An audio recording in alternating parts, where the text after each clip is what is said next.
Amis, je suis très heureux de vous accueillir ici, d'une part, et d'autre part, de vous présenter un petit peu les travaux. Je vais rentrer dans quelques chiffres, mais d'abord, je me dois de me tourner vers vous, monsieur le maire, parce qu'il vous souvient certainement qu'il y a 1 an et demi à peu près, nous vous avions invité quand à faire le tour des bâtiments ici, et je me souviens que vous étiez au milieu de la chapelle, et nous avons osé vous demander, pourrions-nous retrouver la physionomie de l'ancienne chapelle? Et tout de suite, vous vous êtes tourné vers vos adjoints, et vous avez donné pour ainsi dire l'ordre que tout se déclenche. Et bien, soyez-en remerciés, parce que ça a été vraiment le phénomène déclencheur. Parce que nous avions à la moitié de la chapelle une cloison mobile avec une grosse poutre de 500 kg facilement, plus un faux plafond, un chauffage intégré, des éclairages, la fenêtre sur le côté qui était quasiment inexistante, la tribune n'était plus offerte à notre regard, on ne voyait plus même l'ovulus dans l'eau. Eh bien, d'abord, les entreprises qui ont travaillé là ont travaillé durement. J'ai suivi les choses, je dirais presque pas à pas, et j'ai admiré d'ailleurs leur courage, parce que ça n'était pas évident.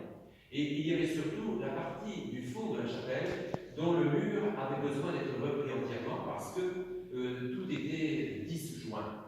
Il fallait tout reprendre, surtout avec une crainte d'humidité. Donc tout cela a été étanché, assaini, ce qui a permis de déclencher là aussi la mise en plâtre du fond de la chapelle et enfin d'envisager sa peinture. Alors, c'était déjà un premier point. Je remercie surtout tous les hommes de la confrérie de Saint-Paterne qui ont travaillé ici, et j'ose les citer. Que ce soit d'abord le colonel Chanson, mais aussi, même indirectement, M. de Guadeparquet, M. Linard, M. Lamartinière, également M. Renou, M. Brohan. Ils ont travaillé, surtout, même, j'avais oublié le colonel Quatrepoint, ils ont travaillé, je dirais presque d'arrache-pied, pour vous dire. En plus de ces travaux, grâce à vous, eh bien, cela représente 1200 heures de travail. Et que si on avait comptabilisé, eh bien, au taux horaire, ça ferait plus de 20 000 euros. Donc, eh bien, pour la paroisse, ça reste quand même, comment dire, très modeste, parce qu'au total, on arrive à peine à 4 000 euros pour l'investissement de la paroisse, pour tout refaire. Mais ce que je voudrais souligner surtout, eh bien, c'est que cela a suscité non seulement des émules. Combien d'heures de coups de téléphone, de contacts, de discussions, vaut mieux pas trop réfléchir. Je vous avouerai au passage que je sature à l'heure. Mais, ceci dit, c'est grâce à l'aide de tout le monde, de la bonne volonté et des compétences. Et ça, c'est indéniable. J'avais dit à mon curé une fois, plus d'une fois, tu sais, je pense que la chapelle Sainte-Catherine deviendra un véritable petit bijou. Eh bien, je crois que maintenant, aujourd'hui, on en est un peu persuadé. Regardez ne serait-ce que le plancher. Il a fallu le poncer plusieurs fois et pendant des heures. Je n'ose citer la personne qui l'a fait, et cela, c'est un travail remarquable, non seulement pour le ponçage, et ensuite l'avoir vitrifié. Je ne vous cache pas que lorsque les enfants du catéchisme sont rentrés pour la première fois ici, où il n'y avait pas encore les chaises et les trépieds, je leur ai dit, regardez le plancher. Et leur première réaction, c'était de se mettre accroupi et de passer la main dessus. Eh bien, cela a contribué à embellir. Tous les prix de toutes les chaises ont été repris, triés, sélectionnés, traités, lasurés. Mais aussi, on a repris les boiseries sur les côtés. Le chemin de croix qui est là, c'était des gravures qui nous avaient été offertes et que j'ai fait encadrer. Les reliquaires ont été revus et restaurés. Les statues ont été repeintes entièrement. Il a fallu ouvrir les socles des culs-de-lampe pour voir si ça pouvait supporter les statues et vérifier tout cela. Et la statue du Sacré-Cœur, par exemple, eh bien, elle était en couleur brun. Il a fallu la décaper et la remettre en polychromie. Je remercie celui qui a travaillé là-dessus pendant des heures. Mais surtout, ce qui attire notre regard, c'est la Vierge dans l'alcôve. Eh bien, tout a été repris. 85 étoiles à la feuille d'or ont été replacées. Et autour, vous avez un bandeau tréflé dont il manquait des parties. Tout a été refait. Et surtout, pour mettre tout cela en évidence, vous avez la gloire en haut, c'est-à-dire très exactement, depuis le plancher ici jusqu'en haut, il y a 8,53 m. Et il me fallait avoir un échafaudage. Vous savez, l'échafaudage, ça coûte très cher. Grâce à une certaine entreprise et surtout à un beau paroissien, eh bien, nous avons pu avoir un échafaudage gratis. Donc, en montant presque jusqu'en haut, eh bien, cette gloire a été dorée à la feuille d'or, et cela représente 700 feuilles d'or. 6 grammes d'or, et je remercie l'heureux donateur. Voilà. Mais avec cela, que me faut-il encore ajouter? Eh bien, nous avons prévu pour l'éclairage. Vous voyez qu'il y a 2 lustres qui sont installés, avec même ici 2 spots directionnels pour l'hôtel face au peuple. Eh bien, l'éclairant, nous avons placé, nous avons profité de l'échafaudage pour tout remettre en place en alimentation électrique et arranger cela. Si vous regardez la route, vous voyez qu'il y a encore des points d'approche. Ce sont quelques stigmates dont l'entreprise qui était mandatée par la ville, eh bien, quand je lui ai proposé, elle m'a dit nous n'osons pas trop toucher parce qu'on risque d'avoir des surprises désagréables. Donc, je considère tout simplement et que ce sont des stigmates qui vont nous rappeler quelque peu ce que fut un temps la chapelle. Avec cela, la tribune a été retrouvée. Donc, on a refait tout le plancher de la tribune. Les parties qui étaient défectueuses ont été changées. Surtout, on a retrouvé les balustres. Mais elles n'étaient pas ainsi.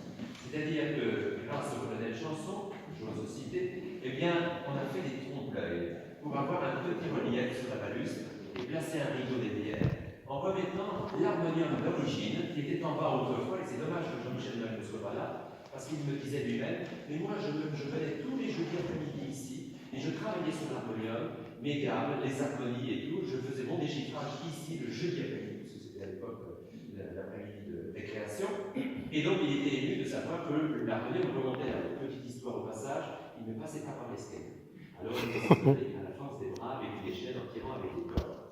Mais surtout, il y avait la frise au bas de la tribune. Et là, elle était très très abîmée. En effet, on avait passé les câbles, on avait percé ici ou là. Et c'est grâce à Christian de l'Antiquité que tout a été repris, je dirais dans le détail, et qu'on ne voit pour ainsi dire plus rien aujourd'hui.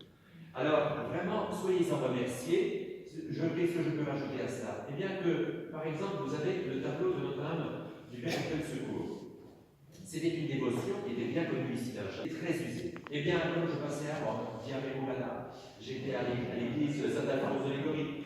Et comme c'est là qu'on vénère justement l'icône de Notre-Dame du Perpétuel Secours, et qui daterait du 5e siècle, et qu'il y a une petite boutique qui vend justement différents posters et des reproductions, c'est magnifique.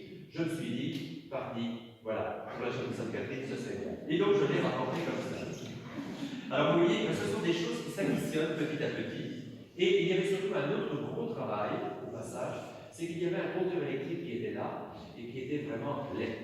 Il a fallu que j'intervienne pour demander un avenant à tout ce qui était prévu, et on a pu déplacer le compteur et le mettre dans le placard, ce qui est beaucoup plus discret, notamment avec tout le système d'électricité chauffage. Et au-dessus, vous voyez, sous le Sacré-Cœur, vous avez ce qu'on peut appeler une lunette, et vous avez une peinture qui a été apposée, parce que tout simplement, c'était simplement en bois marron, il n'y avait rien. Et je me suis dit, tiens, pourquoi ne pas mettre une parole du Sacré-Cœur, puisque la statue figurerait au-dessus. Et bien c'est là que j'ai retenu quelques paroles de révélation de la vénérable Josefa Menendez en 1923. Et ces paroles, il me semblait-il, auraient pu correspondre ici. Et c'est encore une fois le colonel Chanson qui s'est plié à ce travail bien gentiment. Nous avons fait un pas de sur-mesure et voilà le résultat. Vous voyez qu'à la feuille d'or, ça se voit de tous côtés. Et bien c'est encore un embellissement. Je vous signale également que, parmi les idées qu'on pourrait penser farfelues pour un février, eh bien, j'avais remarqué les boiseries dans le fond de la chapelle. Et en bas à droite, vous avez un double placard. Parce qu'à gauche, on a remis en état le confessionnal, qui sert d'ailleurs pour les enfants, pour confesser les enfants, ou même au moment de la Toussaint, où la chapelle, l'église, était occupée par des obsèques. Eh bien, ici, les personnes pouvaient venir se recueillir et être entendues en confession dans ce confessionnal à gauche.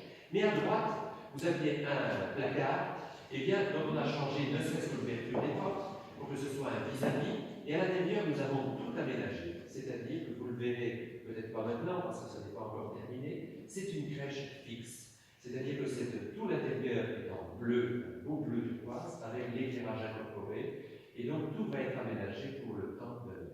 Voilà. Alors vous voyez un petit peu tout ce qui a été fait. Vous avez un panneau là-bas qui retrace les différentes périodes, où on voit avant, on voit après.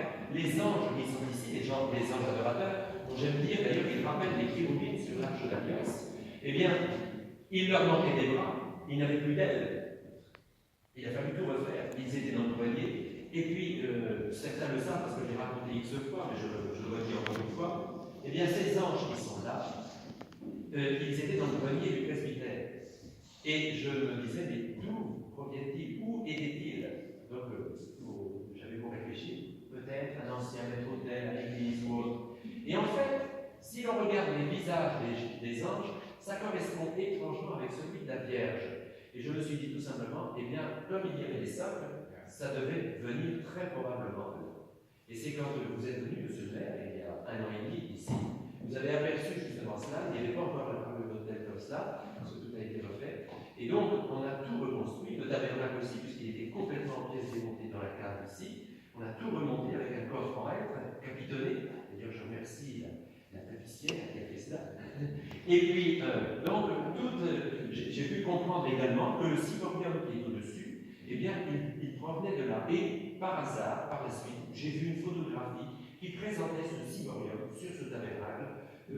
Ça correspondait exactement à ce que je pensais. Enfin, voilà pour ce qui est de l'ensemble des travaux. Je vous dirais tout simplement que, après la petite audition que nous allons vous offrir, elle est raccourcie, je vais vous dire pourquoi, eh bien, vous pourrez faire le tour et constater, donc, voir la Rosette qui vient de Repis Neuf, lire peut-être les paroles du Sacré-Cœur, mais surtout, regardez le tableau avec le bien de Repis Neuf que nous retraçons là, la relique de la soutane Simard, et de l'autre côté, vous avez un ouvrage dont j'ai sorti de sa table vitrine, et qui a été fait spécialement, offert à l'évêque ici, et d'abord, je dirais au Pape Pie IX, c'était en souvenir de la proclamation du dogme de l'Immaculée Conception. C'est un très bel ouvrage, qui est enluminé, et vous pourrez bien évidemment tourner les pages.